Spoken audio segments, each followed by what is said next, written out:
Welcome to Aadan. నేను హరిత. ఇవాళ మన టాపిక్ ఏంటో చూస్తున్నారు కదా. YouTuber arrest, Prasad Behra arrest అయ్యాడు. ఎందుకు? ఒక నటిని వెబ్ సిరీస్ షూటింగ్ జరుగుతున్న టైంలో అసభ్యకరంగా ప్రవర్తించినందుకు గాను ప్రసాద్ని అరెస్ట్ చేశారు. అయితే మరి ఆ షూటింగ్ టైంలో ఏం చేసావమ్మా అని అడిగితే అప్పుడు మాట్లాడలేదు. మరి షూటింగ్ టైంలోనే అక్కడే చెప్పు తీసి కొట్టద్దా? అక్కడే ఆ షూటింగ్ వదిలేసి వెళ్ళిపోవద్దా? ఇప్పుడు దాకా ఎందుకు ఉంది? పెళ్లివారం అండి చేసిందంట, మళ్ళీ ఇదేంటి మా విడాకులు వెబ్ సిరీస్ చేసిందంట. మరి ఇలా చేస్తున్నప్పుడు ఎందుకు కంటిన్యూ చేయాలి? ఇక్కడ నెటిజన్ల నుంచి ఎదురయ్యే ప్రశ్నలు ఇవే. ఒకవేళ వాడు మిస్బిహేవ్ చేస్తున్నాడు, ఎందుకు అక్కడ ఉండి చేయాల్సినంత అవసరం ఏంటి? టాలెంట్ అనేది ఉంటే ఇక్కడ కాకపోతే ఇంకో చోటైనా వస్తాయి, అక్కడే ఉండాల్సిన అవసరం లేదు.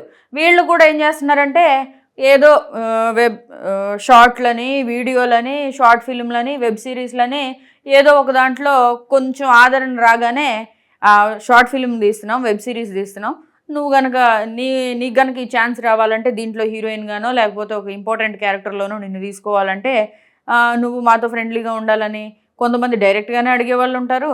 కొంతమంది ఇలా అసభ్యకరంగా ప్రవర్తిస్తూ చిరాకు పెట్టేవాళ్ళు కూడా ఉంటారు. అయితే మరి అప్పుడే ఎందుకమ్మా నువ్వు లాగి కొట్టలేకపోయావు?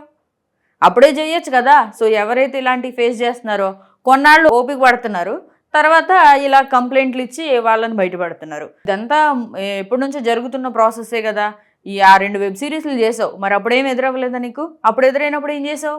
ఇమీడియట్గా అక్కడే యాక్షన్ తీసుకోవాలి కదా. సో అమ్మాయిలు ఇలా ఉంటే అబ్బాయిలేమో ఇంకో రకంగా ఉన్నారు. ఏదో ఒక అసభ్యకరంగా ప్రవర్తించినా ఏమనట్లేదు కదా అని చెప్పి ఇంకో స్టెప్ ముందుకేస్తారు వాళ్ళు, మీరేమనకపోతే. అప్పుడు ఏమవుతుంది? ఇగో ఇలాగే రోడ్డును పడాల్సి వస్తుంది. ఇటువైపు కష్టపడి నిలబెట్టుకున్న కెరీర్లు ఇప్పుడు ఈ అబ్బాయి కమిటీ కుర్రాళ్ళ ద్వారా ఫేమస్ అయ్యాడంట, మళ్ళీ నెక్స్ట్ ఇంకో సినిమాలో హీరోగా చేయబోతున్నాడంట. ఇక్కడ నష్టపోతుంది ఎవరు? ఫైనల్గా ఇతనే నష్టపోయింది. Last time fun bucket Bhargav కేసులో కూడా అదే జరిగింది, అదే రిపీట్ అయింది. కొన్నాళ్ళు షార్ట్ ఫిల్మ్లని, షార్ట్ వీడియోస్ అని చెప్పి అమ్మాయిలతో అసభ్యకరంగా ప్రవర్తించాడు, ఎవరినో ప్రెగ్నెంట్ చేశాడు అనే వార్తలు కూడా వినపడినాయి. అప్పట్లో జైలుకి వెళ్ళి వచ్చాడు కూడా.